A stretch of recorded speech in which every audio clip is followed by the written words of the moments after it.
Hi guys, I'm Stacy.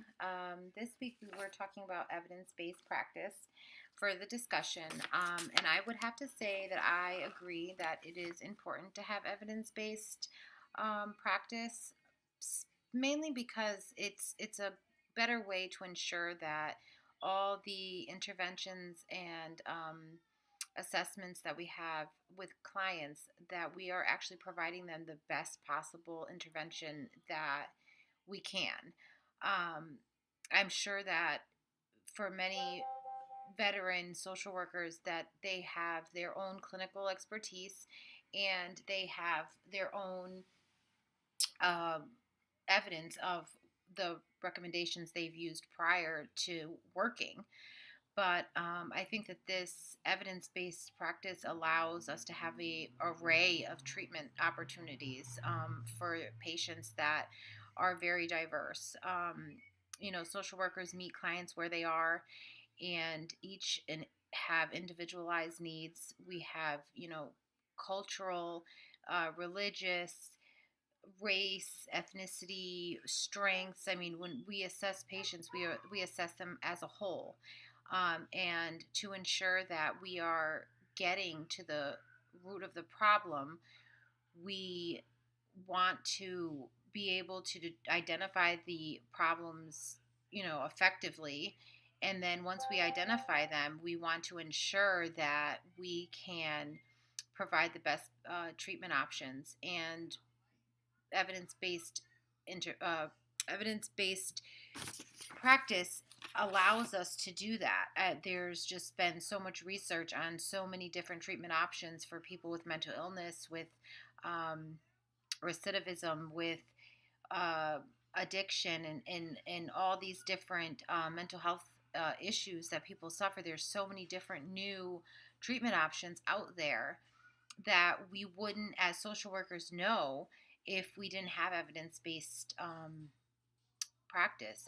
There's, even this week, or last week, I should say, that when we did our literature reviews, I had picked a topic I knew not very much about, but I was passionate about it, and I felt that it was of interest to me. And the more that I read, the more that I wanted to know, and the more that I learned. So, as a social worker, if I wanted to work with prisoners who had, multiple issues, so we have a person who's incarcerated with mental illness and drug addiction, who is also a high risk for a reoffending. These are all like one client as a whole. There were numerous of studies done that show that, getting treatment while incarcerated had greater benefits than waiting until they were released and then trying to, have them pick up the pieces after being out of society for so long. So I just feel that, like, evidence based practice allows social workers the ability to combine their, their expertise clinically, their prior um, experiences with clients, and also can now find, studies that support their their suggestions for interventions. And I think it's also helpful for the clients. We're meeting oppressed, like vulnerable clients who are trusting that as social workers, we are going to be able to help them, or in some way magically, like a fairy godmother, make things magically happen better for them.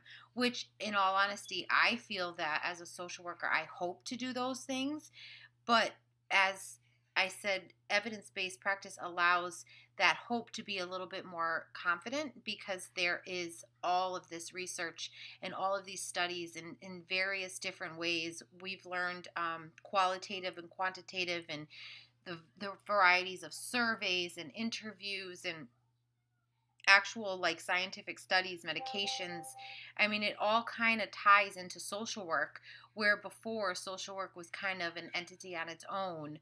Now I think it's more, we are a little bit of everything. We're medical, we're mental health, we're substance abuse, we're child and family, we're just a pretty much a very big piece of the world, and we have such a large diversity in the world that I think we need more resources. I think we need more evidence to support why we're using these resources and to prove that these are effective. um, when you are dealing with clients, you want to deliver the best possible care. And I think that evidence based interventions helps to do just that.